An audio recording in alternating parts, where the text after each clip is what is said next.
মনে করব যে রাহুলদাকে যেভাবে ৬২ দিন বিনা অপরাধে জেল খাটিয়েছে আমি মনে করব। ডান সাইডে দাঁড়িয়ে আছে সন্দেশখালীর প্রতিবাদী মুখ আয়েশা দিদি, আমার বাঁ সাইডে দাঁড়িয়ে আছে ভাঙড়ের দাপটের নেতা রাহুল ইসলাম। যে জেল যে না খেটেছে সে বুঝবে না জেলের মর্ম, জেলে যে গিয়েছে সে বুঝবে জেলের মর্ম। আয়েশাতে গিয়েছে বলে জানে জেলের মর্মটা কি। প্রিয় দর্শক, এই মুহূর্তে গুরুত্বপূর্ণ খবরের দিকে চোখ রাখবো। আপনারা দেখতে পাচ্ছেন আমার ডান সাইডে দাঁড়িয়ে আছে সন্দেশখালীর প্রতিবাদী মুখ আয়েশা দিদি, আমার বাঁ সাইডে দাঁড়িয়ে আছে ভাঙড়ের দাপটের নেতা রাহুল ইসলাম।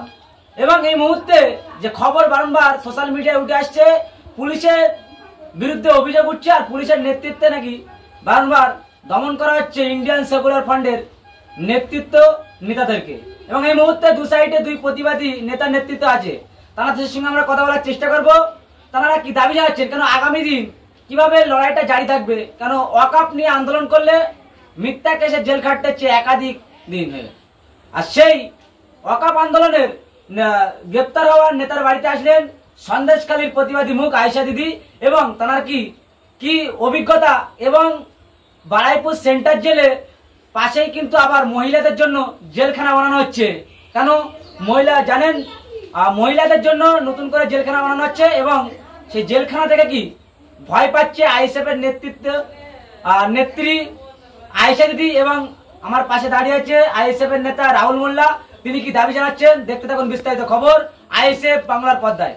দেখুন, আজকে আমরা সব থেকে খারাপ এই জায়গায় লাগছে যে আমাদের রাহুলদা উনি একটু সব থেকে বেশি প্রতিবাদ করার কারণে আজ বিনা অপরাধে আজকে ৬২ দিন জেল খেটে বাড়ি এসছে। তাকে অভিনন্দন জানাতে আমি তানার বাড়িতে এসছি, তো খুবই ভালো লাগছে। তবে আমি একটা কথা বলবো যে এই যে বিনা অপরাধে ৬২ দিন জেল খাটিয়ে যদি মনে করে ভাঙড় থানার প্রশাসন এবং টিএমসি পার্টির নেতা নেতৃত্বরা যদি মনে করে যে রাহুলকে বারবার জেল খাটিয়ে তার কণ্ঠটাকে স্তব্ধ করে দেওয়ার চিন্তা ভাবনা করে, তাহলে তারা সেটা ভুল করবে। এই কারণে ভুল করবে, তিনি কিন্তু প্রতিবাদী কণ্ঠ, আর এই প্রতিবাদী কণ্ঠকে আমি মনে করছি কেউ রুখে দিতে পারবে না, কারোর সাধ্য নেই। আজকে ওয়াকআপ বিল নিয়ে মানে আমাদের এই প্রতিবাদ সভা ডাকা হয়েছিল একটা শিয়ালদা, নওশাদ সিদ্দিকী ভাইজানের ডাকে আমরা সেই উদ্দেশ্যে রওনা দিই। সেখান থেকে কোনো রকম প্রশাসনরা ভাঙড়বাসীদের যাওয়ার জন্য তাদেরকে আটকায়। সেখানে আমাদের রাহুলদা নেতৃত্ব দিয়েছিল, তিনি সুষ্ঠুভাবে সবাইকে নিয়ে যাওয়ার জন্য মানে তাদের সঙ্গে পিঠে ছিলেন। কিন্তু সেটা কোনো রকম কোনো কারণবশত সেটা উল্টো হয়ে গেছে। যাওয়ার পরে আমি মনে করি এক শ্রেণীর টিএমসি দলের নেতা নেতৃত্বরা এসে আমাদের এই দলের মধ্যে গুলিগুলি করে কোনো রকমভাবে সেটা পরিস্থিতির অবনতি ঘটিয়েছে এবং সেখানে প্রচুর ভাঙচুর করেছে। এটা কিন্তু আমি মনে করি না যে এটা আমাদের আইএসএফের নেতৃত্বই হয়েছে, কারণ আমরা জানি নওশাদ সিদ্দিকীর নেতৃত্ব আমাদেরকে সৌজন্যতার রাজনীতি করায়। আমাদের নেতা, আমাদের লিডার এটা বলে না যে কাউকে মারতে হবে, কাউকে মেরে রাজনীতি করতে হবে। আমাদের লিডার এগুলো শেখায় না। আমাদের লিডার এটাই শেখায় যে মানুষকে ভালোবেসে মানুষের পাশে থেকে সৌজন্যতার রাজনীতি করার জন্য আমাদেরকে বার্তা দেয়। সেই জায়গায় দাঁড়িয়ে আমি মনে করব যে রাহুলদাকে যেভাবে ৬২ দিন বিনা অপরাধে জেল খাটিয়েছে আমি মনে করব তো আমাদের নেতার আগামী দিনে কণ্ঠ আরও জোর কদমে প্রতিবাদ করবে, এটুকু আশা আমি রাহুলদার কাছে রাখি। কি হলো, সন্দেশখালী আপনি আন্দোলন করেছিলেন, আপনাকেও গ্রেপ্তার হতে হলো। আন্দোলনকারীদেরকে বারংবার এই রাজ্যের পুলিশ গ্রেপ্তার করছে, তাহলে ন্যায় কথা তো বলা বন্ধ হয়ে যাবে। এই যে পরিস্থিতি, ইন্ডিয়ান সেকুলার ফ্রন্ট কি ভাবনা চিন্তা নিচ্ছে? দেখুন, কণ্ঠ প্রতিবাদ বন্ধ হবে না, কারণ পশ্চিমবাংলা আমাদের রাজ্যে পশ্চিমবাংলায় এটুকু বলবো আমি যে প্রতিবাদ যদি বন্ধ হয়ে যায় ওটা টিএমসি দলের পক্ষ থেকে বন্ধ হবে, কিন্তু আমাদের ইন্ডিয়ান সেকুলার ফ্রন্টের থেকে কখনো বন্ধ হবে না, এটুকু আমি আশা রাখি। আর আমাদের আন্দোলনটা এর থেকে তীব্র হারে থাকবে। এই কারণে থাকবে, আজ শিক্ষার্থীরা রাস্তায়, তাদেরকে প্রশাসন, মহিলা যারা শিক্ষার্থী ছিলেন তাদেরকে আমি দেখলাম মিডিয়ার মাধ্যমে রিপোর্টারদের মাধ্যমে দেখলাম যে তাদেরকে জামা ছিঁড়ে দেওয়া হচ্ছে, তাদেরকে মেরে ধরে প্রেজেন্ট ভ্যানে তোলা হচ্ছে, শিক্ষার্থীদের কণ্ঠ প্রতিরোধ করার চেষ্টা করছে। তবে আমি একটা কথা বলবো, সেটা আমাদের রাজ্যের মাননীয় মুখ্যমন্ত্রী তিনি ভুল করছেন। এই কারণে ভুল করছেন, মারধর করে প্রশাসন দিয়ে কোনোদিন কণ্ঠরোধ করা যায়নি এবং যাবে না। আগামী দিনে আমরা শিক্ষার্থীদের পাশে থাকব এবং সমস্ত দুর্নীতির পাশে, যারা দুর্নীতি করবে তাদেরকে আমরা ছেড়ে কথা বলবো না। সে জায়গায় আমরা অন্যায় দেখলে প্রতিবাদ করব, শির দ্বারা সোজা রেখে। কারণ আমাদের লিডার একটাই, মানে আমাদের শিক্ষা দিয়েছেন যে অন্যায় দেখলে প্রতিবাদ। প্রতিবাদী মুখ আয়েশা দিদি আপনার বাড়িতে আসলো এবং যে এই যে প্রতিবাদের আরো ভাষা আগিয়ে দিল, কি বলবেন আগামী দিনের জন্য? দেখুন, যে আয়েশা দি এসছে আমার বাড়িতে, আমি খুবই আনন্দিত। আজকে দীর্ঘ 62 দিন জেল কাটার পরে যে আয়েশা দি আমার সঙ্গে সাক্ষাৎ এসছে, এর আগে আয়েশাদির সঙ্গে সাক্ষাৎ হয়নি। হয়তো শাসক দল তথা আমার ভাঙড়ের মধ্যে যে প্রশাসনগুলো আছে হয়তো 62 দিন জেল খাটিয়েছে বলে আজকে আয়েশাদির সঙ্গে আমার সাক্ষাৎ হয়েছে, না হলে হয়তো হতো না।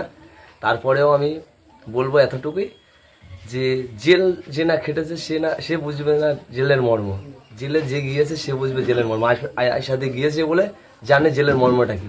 তারপরেও আয়েশা দিকে আমি বলবো এতটুকুই যে আপনি যেখানে আছেন, যেখানে থেকে যে লড়াইটা দিয়ে যাচ্ছেন, সেটা আমি ছেলে হয়ে হয়তো দিতে পারি না।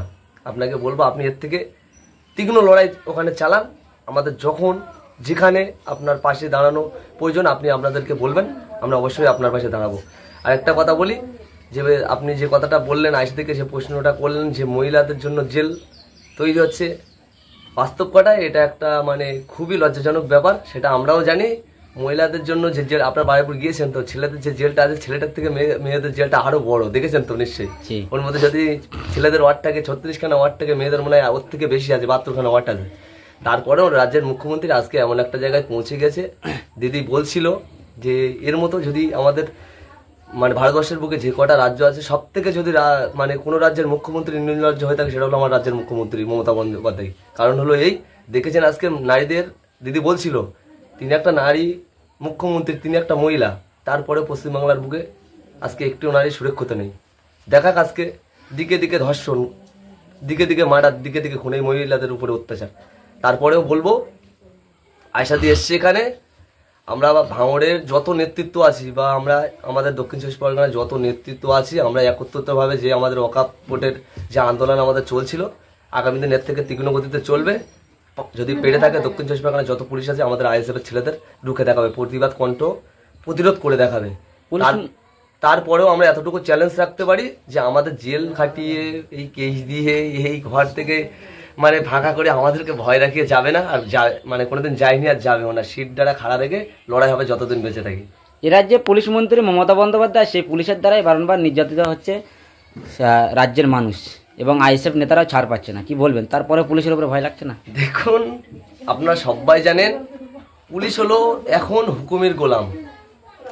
হুকুম মমতা ব্যানার্জি করছে, কারণ হলো মমতা ব্যানার্জি পুলিশ মন্ত্রী যেভাবে চালাচ্ছে পুলিশ সেভাবে চলছে। তারপরেও এই রাজ্যের প্রশাসনদেরকে আমরা এতটুকু বলতে চাই, এই রাজ্যের প্রশাসন মানে যারা এই কাজগুলো করে যাচ্ছে, রাজ্যের সব প্রশাসন খারাপ নয়, কিছু প্রশাসন খারাপ কাজ করে বেড়াচ্ছে। তাদের মনে হচ্ছে যে চাকরিটুকু তারা নিজের অভিজ্ঞতায় চাকরিটা পেয়েছে, হয়তো ইন্টারভিউ না দিয়ে, হয়তো এই যে দেখতে পাচ্ছেন তো যে চাকরিজীবী প্রার্থীগুলো যে কি ওটা বলে যে আজকে ধর্নায় বসে আছে, চাকরিগুলো চলে গেল। হয়তো এরই মধ্যে হয়তো অনেক পুলিশ যারা এই গোলামি করে যাচ্ছে তারা হয়তো মমতা ব্যানার্জি ডাইরেক্ট খুদ চাকরি দিয়েছে। কারণ হলো প্রশাসন যারা হবে তাদের একটা এই যে উদ্দি আছে, এই উদ্দির একটা পাওয়ার আছে, সেই পাওয়ারটা তারা ক্ষয় করে ফেলেছে। আজকে ওই চটির নিচেই চেপে দিয়েছে রাজ্যের মমতা ব্যানার্জি, এই প্রশাসনদের চটি, এই প্রশাসনদের উদ্দিগুলো।